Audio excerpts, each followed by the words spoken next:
Assalamu alaikum wa rahmatullahi wa barakatuh. Wa alaikum assalam wa rahmatullahi wa barakatuh. My name is Muhammad Usman Khan and I am from Kashmir working in Delhi, NCR, India.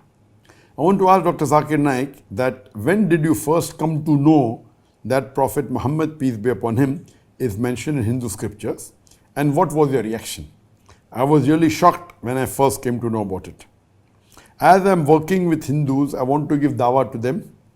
Can you give me a few tips on how I should initiate this conversation with them?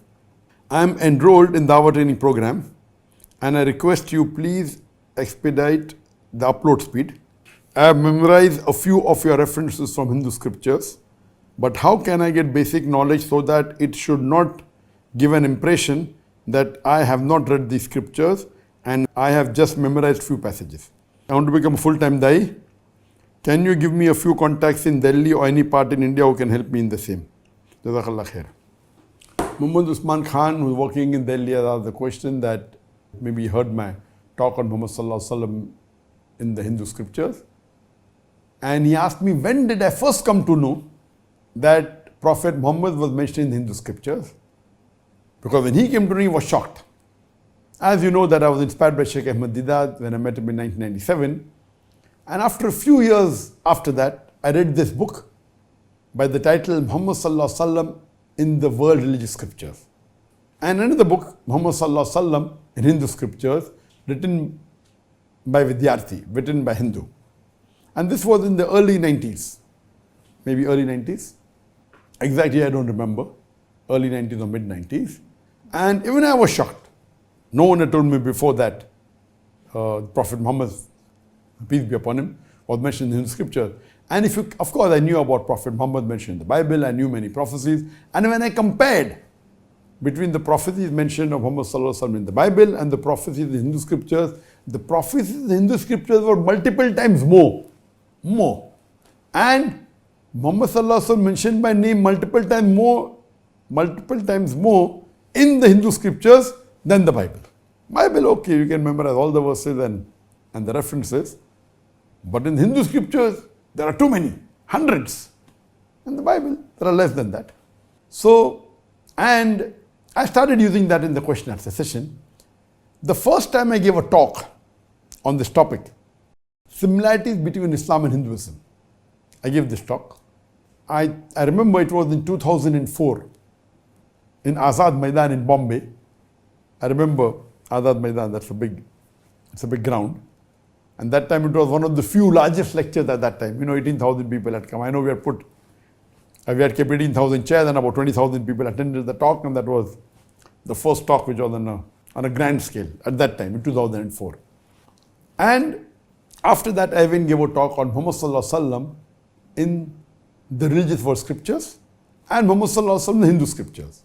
I gave in Chennai and the other parts.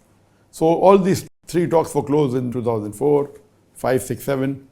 Yes, it did shock me. And when I prepared for my talk on similarity with Islam and Hinduism, I did a lot of research. Because in Christianity it was easy. Sheikh Didat made it so easy. You read his books, you can even debate with the Pope. He gave it to you on a platter. But there were very few books that were written on Hinduism and Islam. And I think this was the only book I could find. Prophet Muhammad in New Scripture. Then I did my own research and I did some own study and read the scriptures. Then I prepared this talk on similarities between Islam and Christianity, tried to divide it in my own way, comparing with the pillars of Islam, with the pillars of Iman, and various things, while answering many question answer sessions, regarding what about jihad mentioned in the Quran, jihad mentioned in the Hindu scriptures, and all this what I've been saying for the last few years. I compiled and created and made and gave a new talk, similarities between Islam and Hinduism. Regarding your last question, that you have enrolled in the Dawah training program, what the brother is referring to is our new platform Al Hidayah, where we have a training course called as Let's Become Effective Dais, International Dawah Training Program. And we have launched this platform in 2021, about 3 years ago. And one of the courses which is the USP, unique selling course, is Let's Become Effective Dais. This is the recording of the training program we did in Bombay, where we call 20 different dais or students from 12 different countries. We called them in Bombay. It was for 45 days, 33 days of training was there. And we recorded this on 14 cameras. And now we are editing and releasing it. We have a program of editing one part per month. Because unlike before, where we had a big team of 300 people working in the media, now our team is smaller. And these programs have got 14 cameras, they are 4K and 8K, very voluminous, very heavy. So it takes multiple times more. So each course is for about 1.5 to 2 hours of recording. So the recording time for these courses take double than that than a normal lecture. And compared to our Dr. Zakir Naik, about 4 or 5 times more. So we have a policy of releasing one part per month.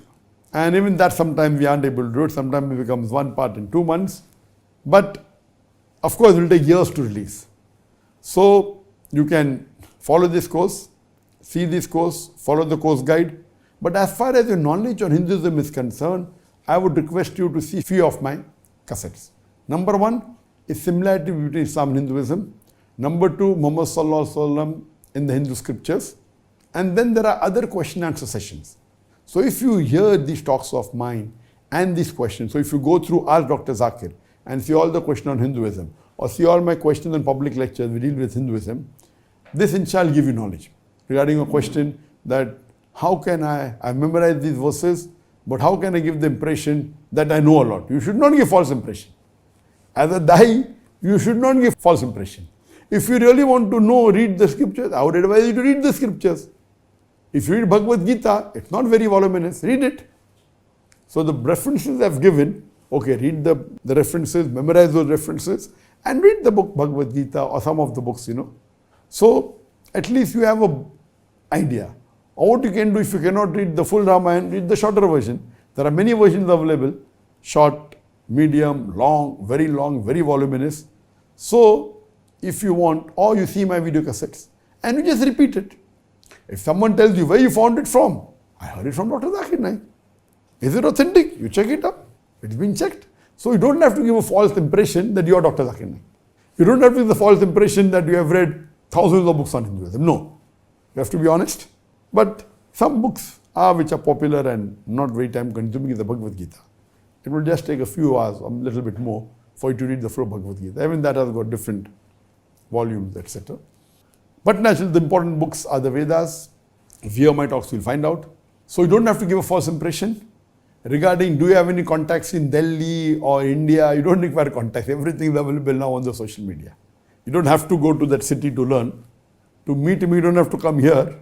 You can meet me on the social media, on the satellite, on the television. To gain knowledge now, it's easy, everything. The whole world has become a global village. You can Google, you can see the videos, you can see Peace TV, you can see the speakers of Peace TV. And if you go on the social media, if you go on Al Hidayah, it's better. For Al Hidayah, you can select. It is a social media which is a paid social media, unlike YouTube or Facebook. We can only upload videos. But the way you can see on Al Hidayah is far superior. We have made it absolutely free. And one more good thing I'd like to mention, that in the last couple of months, we have launched the OTT platform. That's over the top, where we are available on various different platforms, not only on the free social media. We are available on the mobile, whether it's already there for many years, whether it be iOS or whether it be Android, whether on the web, whether it be Safari, Chrome. Now we have gone on various televisions. We are available in Samsung, on LG, on Sony, on Hisense, on Fire, on Roku. So in the last few months, we have gone on OTT platforms, over the top. And this is the streaming which doesn't require satellite. So we are there on the satellite for many years, mashallah, since 2006. So now it's about more than 18 years that we are on the satellite. We are there on the social media, the free social media. We went on the paid social media, that is Al Hidayah. Now recently, past few years, we have gone OTT. That's over the top streaming. You can see on your television. You don't require the satellite. You can come through the internet. And in this way, the reach will increase. So surely you can get a lot of knowledge. You don't have to have a satellite. besides the Peace TV, besides the free social media, besides the paid social media, the OTT is also a very good platform. Hope that answers the question.